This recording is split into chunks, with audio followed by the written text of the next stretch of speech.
14. Zerbitzu publikoak emon eta udal administrazio jarduerak gauzatzeagatiko tasa fiskalaren 6. epigrafea aldatzea, kiroldegiko zerbitzuak, udal frontoiak eta bulderra. Modificación del epígrafe 6 de tasa fiscal por presentación de servicios públicos y realización de actividades municipales de carácter administrativo. Servicios polideportivo, frontones municipales y bulder.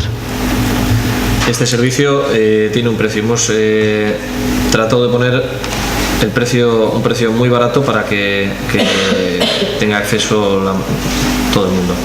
Entonces las tarifas del boulder es lo que se trae a la normativa, a que es ordenanza fiscal.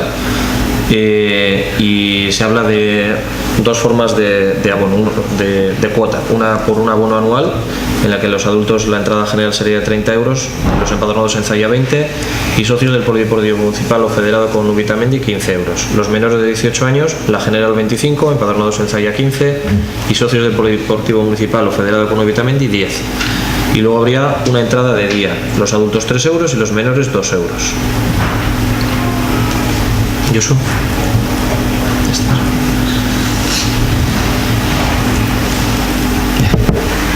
Vale, pues honekin amaitutxat emango du osoko bilkura. Mila esker.